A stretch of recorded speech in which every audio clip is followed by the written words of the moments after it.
All right, guys, today we got Powerhouse Kennels and Flores Bullies, the podcast, and I'll go ahead and let them introduce themselves. Hi, I'm Jordan. This is PHK ABKC champion Osito. Yo, you already know it's Joe with Powerhouse Kennels, and I'm here with Shortbread. Shortbread is the future. All right, and let's get to it.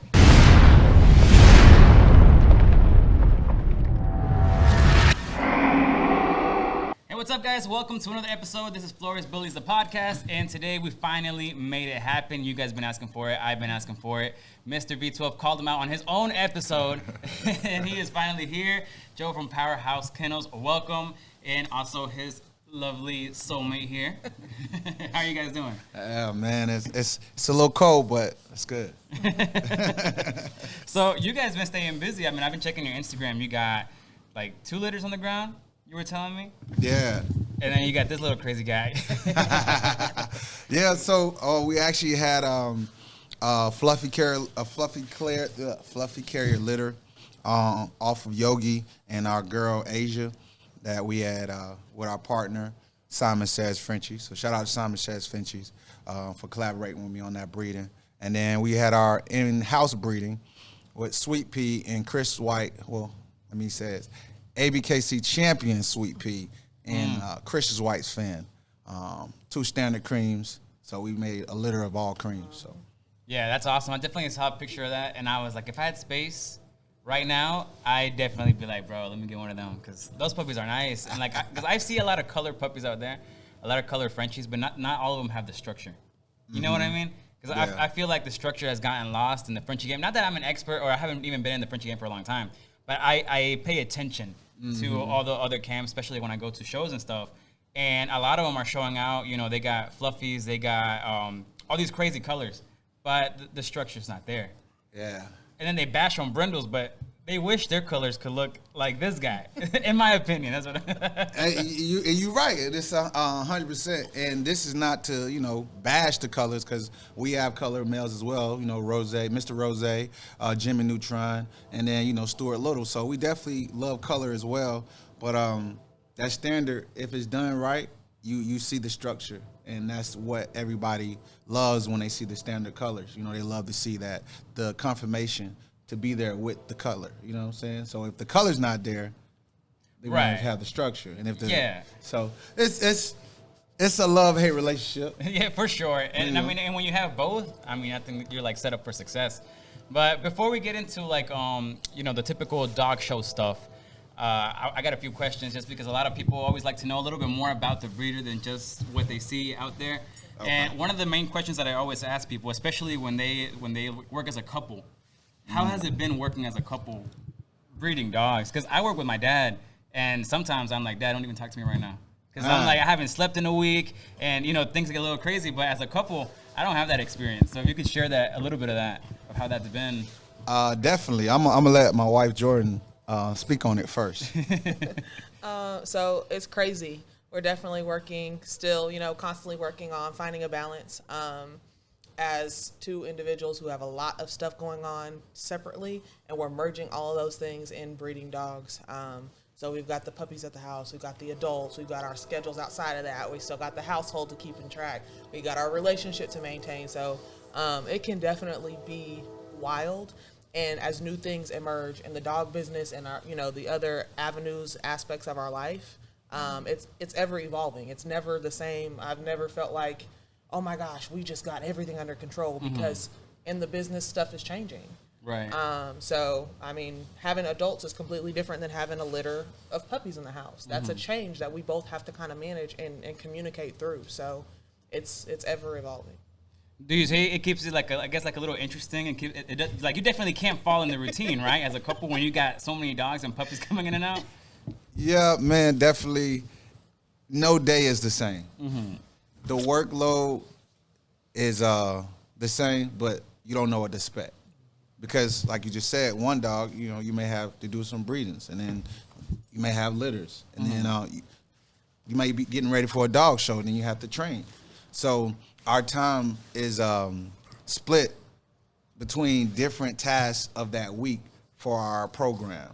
And that's so no week is going to be the same, no day is going to be the same. because we may have dog appointments in the morning, Yeah. or dog appointments in the evening. So now, when we would, train dogs and things like that, or just caring for them, it may have to maybe flip.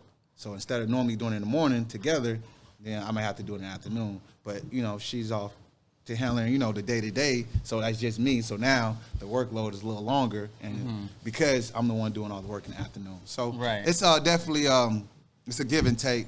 And we do bump heads. That is something. If you ain't bumping heads with your partner, then that ain't party. Right? It ain't right. You're right on that. Yeah. Yeah. Like if you're not bumping heads with your partner, then it's just like a brother. You and your brother. Y'all go bump heads, but it's still your brother. So she's still my partner. So we definitely see eye to eye most of the part, but sometimes it's a little rough. Right. But we push through, man, because we both love what we do, and that's the most important thing. We both actually love the showing. We both actually love breeding. We both actually love the creativity that goes behind our program. So it's definitely rewarding, fulfilling to have a partner that just invested as you. Definitely, That's I can only very imagine. big, bro.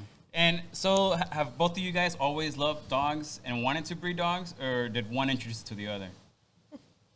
Let you answer that. I've been a dog lover forever. I've been a dog lover forever. There's a time when I was younger where my parents were like, and it ain't happening, right? But I've always had the desire to have dogs. I had one dog prior to us meeting, and then he was like, "Oh, I want a Frenchie," and I'm like, "Okay, well, I love dogs. Like, let's get a dog." I had no clue. I had absolutely no clue before we got our first Frenchie what I was getting myself into, and I definitely did not see it turning into what it is now. But it's been a blessing. Like, our love for dogs has been a blessing to us. That's awesome, and you can definitely see it. I mean, this is my first time actually sitting down and talking to you guys, but I've seen you guys at shows and obviously on social media, and you can just see that chemistry is there. When it comes to either the pictures that you guys upload, when you guys are showing, I mean, you guys are on it. So I definitely think that the fact that both of you guys are passionate about the dog thing is a huge key to your guys' success, because I think the first time I saw you guys was at the No Limit show. You remember they were giving out a Frenchie? They were raffling a Frenchie. Oh, the one down in McDonald. Yeah. So I won that Frenchie. Yeah. Really? Yeah. I mean, he's not with me anymore. Yeah. We rehomed him to somebody else, but yeah, I ended up winning that Frenchie. Wow. I was going for the PS5 and I took a Frenchie home, and that's the reason why I got into the Frenchies to begin with. Wow. Yeah, 'cause I was just bully. I was like, nah, I ain't never gonna get into Frenchies. And my thing is bully. Then boom, a free Frenchie, and then I'm like, oh, I like Frenchies now. Yes. Yeah, that's crazy. Yeah, they're easier than bullies though, man. They're definitely a lot. Wait, a Frenchie is easier? Well, I feel like whelping, yes. Because, at least that was my experience with my first Frenchie litter. They just latched on, they ate. They really didn't aspirate as much. And the bullies, I mean, I feel like the bullies are, they're born kind of dumb. And, they don't know how to, they don't latch as fast. They aspirate a lot, especially the real exotic ones. And the mamas are heavier. And they're not, as careful. And I feel like the mom would just, turn on her side and squish the puppies. And my Frenchie, she would turn, but I feel like since she's not that heavy, she wasn't really squishing the puppies, and she was a little bit more careful. I don't know. I like my experience with the Frenchie whelping better. Yeah. As adults, they're all crazy. Yeah. As adults, they're both a handful, but definitely. But that's the show I saw you first, and I remember I started following you on Instagram, you and Simon Says. Okay. And I don't remember the exact number of followers you had on Instagram at that point, but as time has gone by, I think it's been over 2 years already, if not more. I mean, your numbers have gone up on Instagram. We're to the point where a lot of us wish we had those kind of followers. So what do you think has been the reason why you've had such growth on social media? Well, that's a good question. I never really think about that. I'm the type to just keep my head low and work. Yeah. So just me just being in my zone and just working. Just constantly putting out content, constantly thinking of new ideas and being more creative on my approach as how I promote my studs, how I promote my litters, just how I promote on my page. So when you put that much time into it, you start to see your hard work pays off. And as you say, my followers have grown. So I think we're about 11,000 followers organically and naturally. So that's real big for us, and we're happy to we're good. We're happy to see that people are actually seeing all of our work and actually enjoy it as much as we enjoy it. So. Yeah, and like you said, they're organically, and I know that they're organically because like I worked radio for a while, right? And so I learned the whole how to tell if the likes are real and the followers are real. So because it doesn't match. It's like we our competition, another radio station, they had like over 500,000 followers on social media, right? But their post had 1 like, 2 likes. So I'm like, it doesn't match. You know what I mean? Those followers aren't real. So definitely when I go to your page and I see the number of followers and the number of likes your post get, it matches up. Yeah, definitely. That's something that I've noticed myself.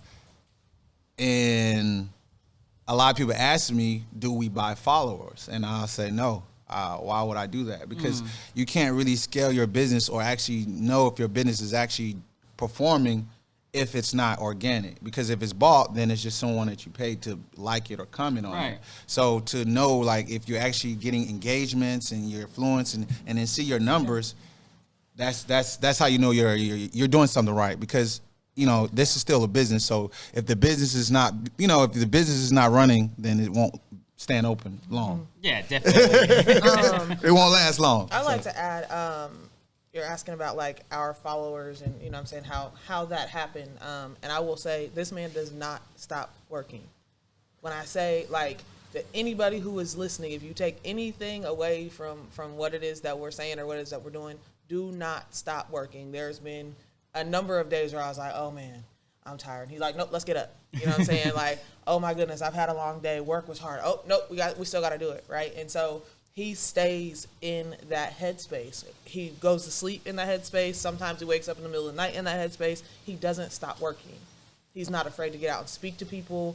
He's personable. He knows exactly what he's talking about, right? And so I'm here, and we're, like you said, we're partners and we're a team, but he is the driving force for, like the progress that we've been able to make in such a short amount of time. So again, don't stop working. Yeah, I feel like that's super necessary in anything that you're doing, right? Like you got to stay consistent and constantly work. I see a lot of people who all of a sudden like they'll post a couple things on social media, they'll leave, they don't come back until they have another litter, and then it's impossible for them to like sell them. And that happened to me personally when I first started. I started posting on YouTube and stuff, and then I didn't have a litter for over a year. I stopped posting at all. And when I came back, it wasn't the same. Like the numbers were super down. And right now, like I've been working for the past year, and the numbers have been going back up gladly. I have a video right now that like went viral. It's got like 40,000 views. And it's like my little Frenchie and a bully barking at each other. And I put a voice of them cussing each other out. Just that, it was something simple that I thought was funny, and that blew up. So like you said, like you just got to keep going at it. Yeah. Another thing that I've noticed is that you're very approachable in your shows, in the shows. I've never seen you at a show not surrounded by like 10 other people asking you questions. Ever. Yeah. And I've never been wanting to be that guy to be like, hey, Joe, give me a minute, because I know you're busy, you know what I mean? And I know how it is. But I think that's really cool, the fact that you take your time to actually talk to people. Yeah, man. That's something that I wanted to offer different from everyone else. Being approachable and being informative. So giving knowledge and giving corrective, criticism. Because a lot of people ask me, because I am in the show ring, so a lot of people ask me, like, what do you think about my dog? Or what do you think about this? What do you think about that? And I try not to get too in-depth in the conversation because, like you said, it's always one person and then somebody else waiting to ask me a question and vice versa. And then a lot of times I'm not able to really enjoy the show and get around and see all the other cool, dope dogs or dope breeders that I admire and watch from afar because I'm answering questions and engage with the community. So, that's something that I enjoy doing and I want to give back. And I think in the community, you got to be able to give back. And then Definitely. If you're not giving back, then what are you doing? Right. Yeah, so, you can't be greedy with the knowledge, and I feel like that's something really cool. Like I said, I've seen you do it like hundreds of times, and I don't think that you're ever gonna stop doing that. So I feel like that's another reason why so many people follow you and continue to follow you. I follow a lot of these big breeders that I've gone to a few shows where I've been disappointed when I meet them. You know what I mean? Like I show up and I'm excited. I'm like, oh man, it's this dude from Miami, blah blah blah blah. And then I start talking to him. I want to talk to him, and they just kind of dismiss you. They're like they like, hey, what's up? And then they just kind of like turn around and start doing their own thing, and you're just like, damn, Yeah. Like, and so the fact that you've stayed humble throughout the journey, I think that's pretty cool. Yeah, man. stay humble. That's in this business. Everybody gets an opportunity, and what you do with the opportunity really is going to dictate the path that you go on. So if you stay humble, then you're allowing more people to, approach you with different opportunities. I don't always get approached about show dog opportunities. I get approached about being part of dog shows, hosting dog shows, giving my, I would say, expertise on, the community that we're in right now. So just me staying humble is what allows people to reach and offer me those type of deals. Right, definitely. And opportunities. So that's definitely staying humble and consistent. So how long have you been doing the dog game? What's it, 2022? Officially 3 years. 3 years. Officially. Okay. I thought so. Because, I remember when I first saw you, like I said, it was probably like 2 years and a half ago. Definitely. And that's what, when I saw you didn't have that many followers, I was like, he's probably pretty fresh. Yeah. And it's been, boom, just skyrocketed from there. Yeah. we made a decision, right? We made a conscious decision. And initially, it wasn't about money. Like I said, he wanted a French bulldog. Yeah. That is how it started, that's it. Right? So it has blossomed into this. That's not how it started. But like you said, our consistency, our love for dogs, all of those things just kind of was just a recipe, right, for this to become what it is. And matter of fact, I've never told anyone this, but Snap. You're getting exclusive. So my followers, they skyrocket because we did a reel, and it actually did over 1 million views. Shit. One reel. We did one reel with one of our litters off for Mr. Rose. It was I think 3 blue brindles, babies, and we just posted it and it went viral. So it got over 1 million views. And you can look it up on our page. It's got over 1 million views, over 50,000 comments, likes, and over 20-something thousand comments. So that, like I said, everybody gets opportunity. So we just built off that momentum. That's why I say staying consistent. You never know when it's your time to, to be up next. So now it's like, as you said, you saw me 2.5 years ago, and you see me work 2.5 years straight. I haven't took a vacation in 3 years. Yeah. Because I'm like committed to what I'm doing with my program, and my wife, and she's right there next to me. So we haven't really took a vacation just because we've just been so invested in what we're doing right now. So and I think it's hard to take vacation when you got so many dogs, man. I haven't gone out on vacation with my family together since we started. Yeah. Like, it's either they go or I go. Like me and my girl go out or they go out. Because somebody's got to stay with the dogs. Like, is there such thing as a kennel sitter? Like, there's dog sitters, but there's no kennel sitters out there, right? Not the one that I would trust. One would you trust? I would say that you trust, because if you don't trust them, you may come home and there ain't no dogs there. Yeah. And then you got a different problem. So that's big. Trust. But we do have some people that we trust that we work with, and we're able to take a weekend away or something, but like take like a 7-day vacation or a 5-day vacation. Yeah, that's something that we're working on. So I think after this litter we have right now, we're going to try to get away, try to take 4 or 5 days. That's good. It's important. It's important to disconnect a little bit, right? Yeah, man, it's important. Like she said, I've been, this is what I breathe every day. When I wake up, this is what's on my mind. When I go to sleep, this is what's on my mind. My program and how I can elevate it and really push, push us to the next level. She looks like Steph Curry's daughter in that interview. You remember when she was just talking? That's what she looked like right now. She's just there trying to get the attention. Yeah, this is a shortbread, by the way. I know a lot of people see her. We haven't really posted her much. Yeah. But this is our girl Shortbread. She's actually 12 weeks old. Damn. She's at 5 pounds. So short. She do look like a little loaf of bread, man. Yeah. She's definitely small, man. So she's definitely the future. So she was your keeper out of that litter? We haven't released what we kept keeping. Whoa. We haven't released what we keeping and we're selling. But I would say she is one of my keepers. Definitely. I mean, I can just see it. And she looks good. Yeah, man. So we definitely excited about her. And this is what, like you said, 2.5 years ago, I didn't have him or her.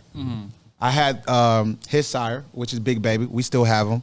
So Big Baby was our franchise person that we were promoting. So Big Baby was our go-to stud, and we actually created him. So we made a better version.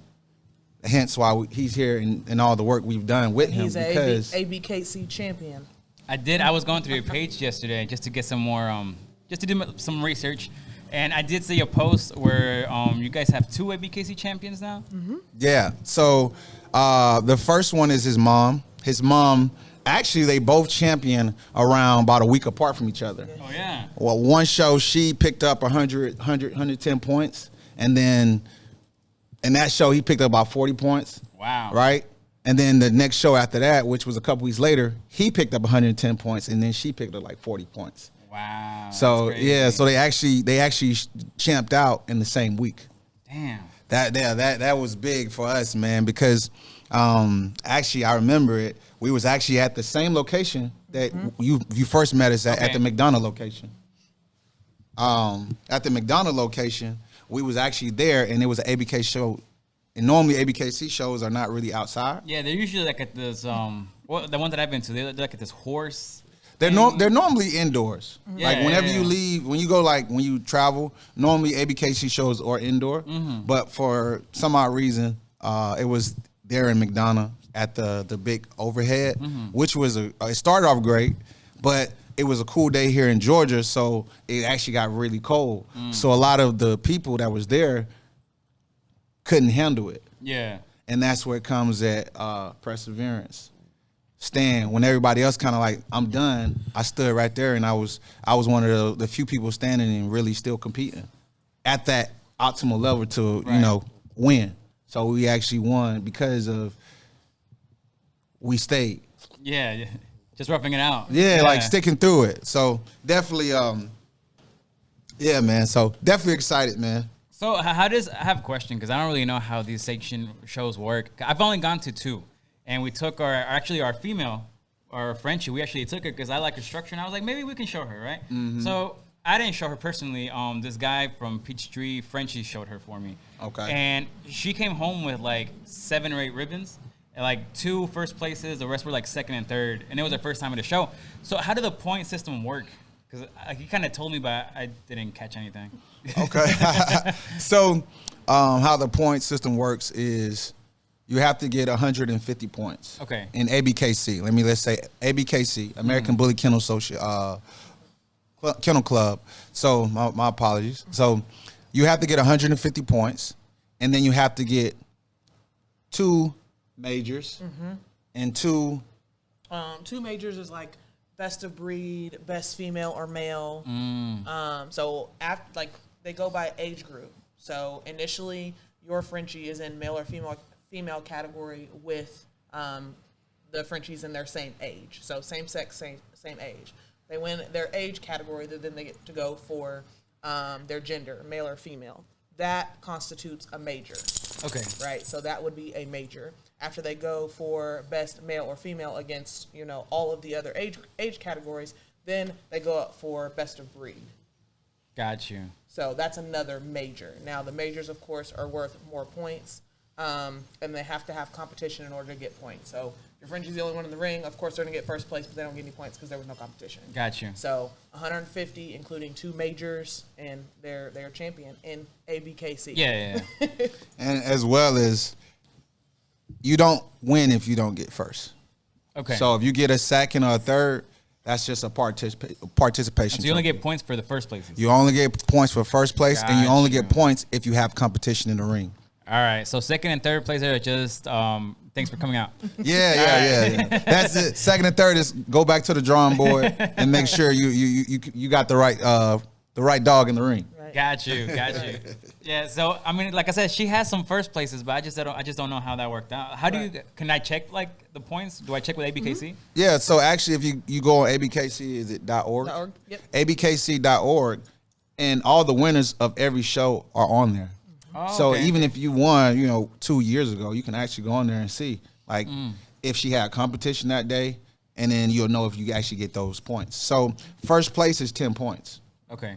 And then, like she said, when you go against all the best males, that's 10 points. So when you go against 6 months to up to 3 years old, that's 10 points. So that's 20 points right there. And then thirdly, you go against best female. That's another, well, that's 20 points. That's 20 points. So right there, that's 40 points. Beating the best female. Okay. Vice versa. The best female beating the best male. So that's 40 points. And then once you beat the best of winners, then you go best in breeds. So man, it just keeps getting crazier and crazier. Yeah, it's definitely a science to it. So it's not like you win and you're actually winning points. It has to all like make sense. So you win at your age group. You win against the best male or female, and then you win against the best male or female, and then you win best of breed. So you go up 4 times, and you do that 4 shows. So a show can start at about 10 and don't end to about 10 at night. Damn. So that's work, consistency. Yeah, no, I've stayed at a show for about 3-4 hours, and I'm tired, bro. I'm ready to go home. Yeah, man. It gets like that. You're tired. The dog is tired. That's real big. The dog. Oh, I was about to ask you that because I heard you at a show saying you were telling somebody, you were like, put your dog up and let it rest, because if not, it ain't gonna want to show no more. Yeah. So what a lot of people do, everybody wants to see a dog that they've seen online, or that they see in person. So everybody wants to either come by and stack up with your dog, or see him, pet him, ask questions. But just like us, if we do it all day, we're gonna get tired. So, but we're here to show. We're here to compete. So in order to compete, you got to reserve your energy. And he can't tell me when he's don't want to be bothered, and don't want to interact with people. But it's the handler job or the breeder's job to kind of give their space. So a lot of times when we go to actual sanction shows, he's up majority of the time when it's time to work, unless it's a fun show. Even fun shows, I give him his breaks, but they're more so just to just hang out. Yeah.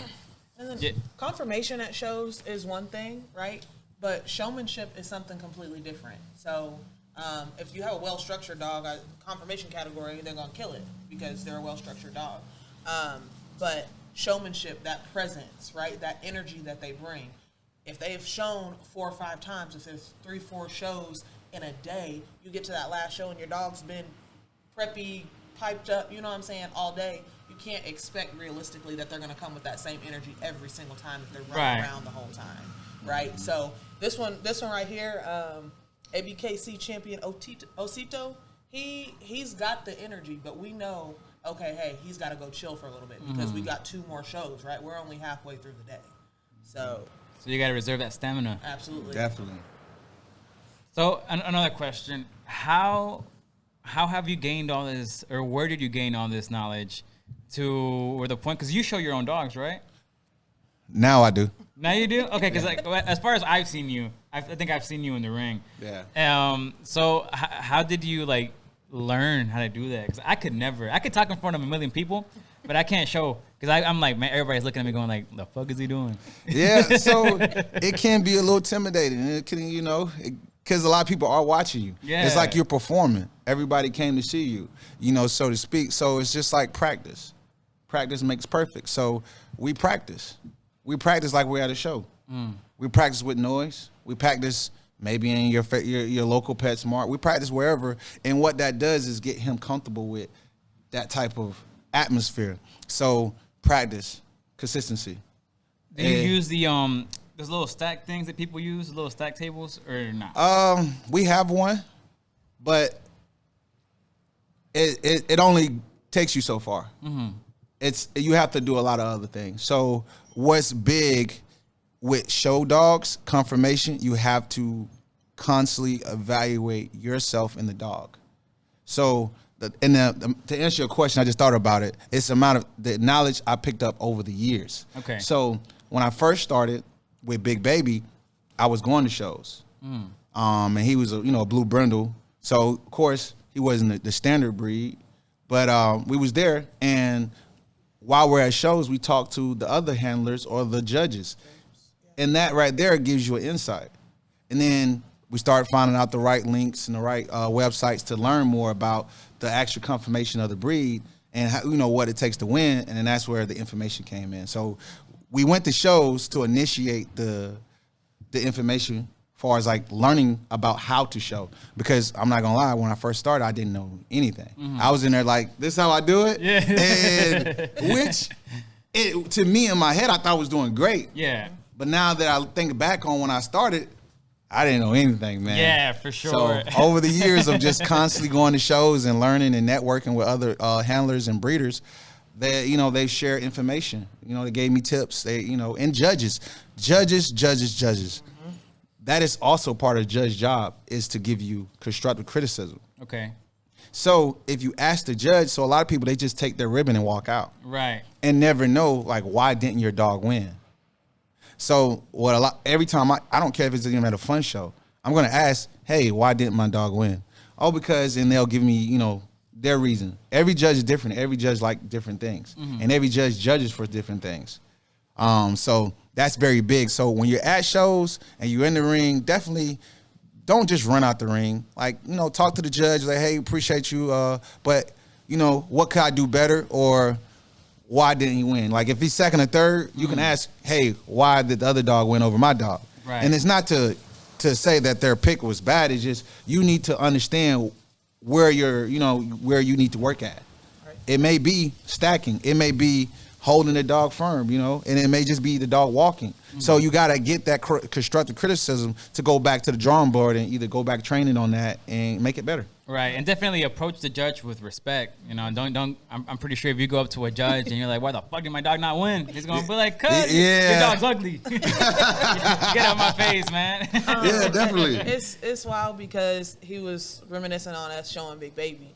And I remember like it was yesterday, like the first time he won. Like the first time that he came out with first place. And he's in the ring showing him. And I'm telling you, I think it's she's a pretty well-known breeder, Heather McPherson. She drops a lot of knowledge in the Frenchie game. Crowd pleasers. Crowd pleasers, absolutely. Like, she was standing right next to me, and I didn't know who she was at the time, but she's recording me when Big Baby won. And just the joy, right, of him winning. But we took that, right, that little fuel, that little bit that we needed, got the feedback from the judges, and just kept listening and kept learning. So now, when we're breeding with purpose. Got you. Every litter is going to be better. His half sisters, his half brothers, this litter that we have now is a better version of the things that we feel like we needed to tweak on his litter, right? We're constantly breeding to improve. It's not necessarily breeding just for color. We're not just breeding for certain things. We're in the show ring, right? So the judges in the show ring and the sanctioned shows are the ones that we're listening to and taking their feedback and making our program better. Yeah, and that's what I said. I think I said it in the episode with V12. I was like, I feel like Powerhouse breeds, like I told you before that we started recording, I feel like you guys breed to show. Yeah, it's like you guys have just like show quality Frenchies. And y'all, it doesn't look like y'all are in it just to make the quick buck or just to follow the next wave. I feel like every dog y'all produce is because like, we're producing this litter because from this litter we're gonna get another champion.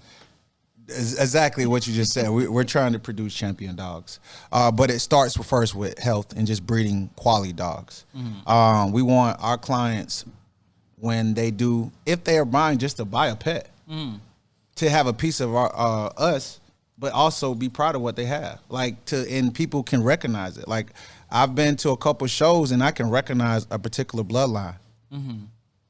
Yeah, and that's what I want. That's what I want to do. That's what we want to do. That's what we want to create. We want to create a bloodline that you can identify our dogs, no matter where they're at. If they're in California, Texas, we have dogs all over. But that's where it drives us to continue to breed what we're breeding, to create consistency. Well, so. I believe you guys are definitely on the right path. The way you guys are working, how dedicated you guys are. So no doubt in my mind that the day of tomorrow, some younger breeder is gonna be like, man, my inspiration was Powerhouse. Like, I'm pretty sure if it doesn't exist already, you know what I mean? Yeah. So I definitely think you guys are doing a good job. And before we close out, I did want to ask you, because you did mention the fact that you always ask the judges why your dog didn't win. Yeah. Did you ask the judge at Bully Mansion? Oh, you okay? I work radio, man. This is what I do. Yeah. Hey, man, and shout out to the judges from Bully Mansion. They all did great. They did what they were supposed to do. But we actually showed twice, and the biggest show was the stack off. We actually didn't go for the stack off. Okay. We was actually going to show in the category that we chose, but everybody, like you said, why are you not in the ring? So we actually hopped in the ring, and we ended up being top 3. So we was the last 3 dogs in the ring. There was 2 big ropes, and then of course Champion Osito. So it was a long judgment. So I think this takes back to the dogs. It shouldn't take over 10 minutes to pick a dog. Yeah. So sure. That's where I saw that the ball was dropped as far as a judge. It was several judges to judge, but the judging took over 10 minutes. So I'm there stacking my dogs over 10 minutes. I'm sweating, He's frustrated because he's not meant to just stand there for 10 minutes straight. Actual show is, probably 2 to 5 minutes, and then, you get out the ring. So, and that comes with, he stayed and he did what he was supposed to do, but he was getting frustrated. I would have too. And, I was getting frustrated. So it came down to, it wasn't that I believe he should have won. But then when I did ask the judge why he didn't win, I believe they said that his ears. What? His ears. What's wrong with his that was ears? the reason why he didn't win, because I dropped the lead and his ears, I guess, did like the side thing. Oh, so it's supposed to be straight. So every breed is different. Just I'm pretty sure with bullies, there are distinct looks that a judge has to see in order for that dog to win. So with Frenchies, the distinct look is ears. Okay. The bat ears. As you see her, she's 12 weeks old and they're up. Yeah. So that is the most important thing in the show ring for a judge to pick a winner. Okay. So when they don't see the ears, that means the dog is not alert. Got you. So, and it was a stack. He's not made to just stack. He's made to go through the whole motion of a show dog. Yeah. So he can stack, but it's more than stacking to pick a winner. It's movement. So he was just stacking for entirely too long, and that's the reason why she said he didn't win. And I was a little frustrated with that because he was there over 10 minutes. Yeah. So would you say that's what the fun shows are lacking in a sense? The fact that too much time. Yes. Too much time to either get entries, too much time on judging, too many entries. And I think at the end of the day, I understand that you guys are trying to sell, but also you have to have some like integrity as far as like your shows. Like don't lose the quality of the show. And a lot of people were getting frustrated because it was taking too long to judge. And when there is a lot of dogs, it takes a long time to judge. So, and that is just a flaw in all shows. It's not. I'm not going to say that's just color shows because I've been to ABKC shows. If the coordinators are not on punctual, then that's where they're going to drop the ball at. So that was one. And then the second entry, he went for French best standard. Okay. Everybody knows standard colors are pie, brindle, standard brindle, not color brindle, fawns, and stuff like that. So when I got in the ring, I had just, got out of the stack off ring, and I got in the ring with the best standards, and I looked to my right, there's a lilac and tan standing next to me, and then there's a blue brindle standing next to me. So where's the standard colors at? And I brought it to the judge's attention, and, they said it was the host's call. Okay. And the host of the show just said, was just the standard of the breed. And I was like, gotcha. So, so we're going to leave that there. I feel like when we talk about shows, right, we've seen both sides of it, right? The exotics, the fun, and then we're also in sanctioned shows. And I want to encourage anybody that's throwing a dog show, hosting a dog show, going to be a part of a dog show in any aspect, to get out there and see how they do it at the highest level. Like, whatever it is that you want to do, go observe other people doing it at, you know what I'm saying, the level that you aspire to be at. And that will cut back on some of the entries, the letting dogs in that aren't supposed to be in those categories, the timing, right? If you see it enough times, you recognize when it's not what it's supposed to be, right? And so we definitely appreciate all the people in the area getting the dog community together. There's a great community of dog breeders in the Atlanta area. You know, there's just little things, right? Just getting out and being around it that will make what they're doing that much better. Definitely. Well, yeah, you guys take notes, man. Take notes, because I've been to a couple fun shows where, like, you know, I go and it's been like 10, 15 minutes and it's still the same dogs in the ring. And I guess as a spectator, I'm trying to see some action, man. I'm trying to see more dogs. Like, get some more dogs in the ring, you know? Yeah, definitely. And also, I'm not gonna put it all on the judges and the hosts. If you're coming out the show, be there on time. Get your entries in earlier, because it is time. You got to put the dog's name, information down. Yeah, like that takes time. And then they might be calling your category up, but you're not even entered yet. Right. Yeah, I see that a lot. So, you know, one thing I can say, if you're at a show, you have any plans to show, go to the entry first thing. Soon as you get inside the show ring or get inside the show, go over to entry and say, hey, I want to put my dogs in these categories immediately. So that'll help eliminate that right there. So that's what I see as far as, like I said, not just fun shows, every show. You know what I mean? Yeah, for sure. So, yeah, I mean, I feel like there's you know, things to get better at, you know, in every show, but hopefully people take that into consideration, like the host of not only the fun shows but the sanctioned shows, and they kind of hear the people out and kind of perfect they tweak those little things. Yeah. And man, you asked me a question when I first got here, before we, you know, sat down, and you asked me, was he the best brindle in the game? And I would say he's top. He's top 2, and he's not 2. He's not 2. I like that. I've never heard that before. He's top 2 and he's not 2. So yeah, man, and he has so much to do, and he has so much to prove for himself. And that's what we're excited about next with him. So, you know, it's just like when you get your first championship, when you get your first win, that right there fuels you to go to the next level. And this is the next level. Yeah, that puppy is crazy.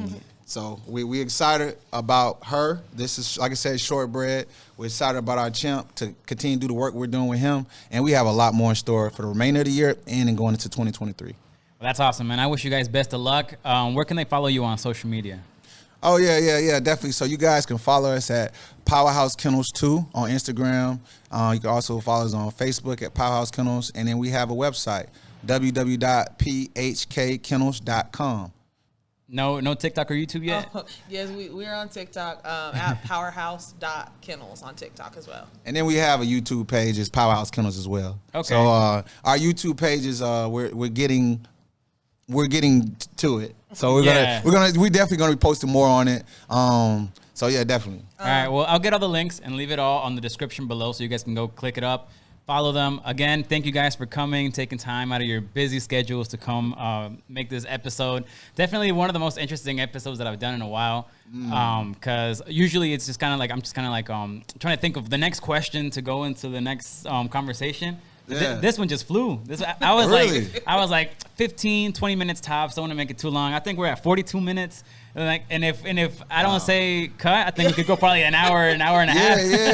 Yeah, definitely. So we'll probably have to do, you know, maybe a second episode sooner or later with Powerhouse, man. Let us know what they want to know from us, right? Yeah. When you put this episode out, what other questions might they have for us? You know what I'm saying? We can get back together and we can, you know, answer some FAQs from your audience. Yeah, definitely. So you guys drop your questions. Anything you want to ask them, drop them below right here. Again, thank you guys so much. This is one of the coolest episodes I've done, like I said, with Powerhouse, and this is Flores Bullies, the podcast.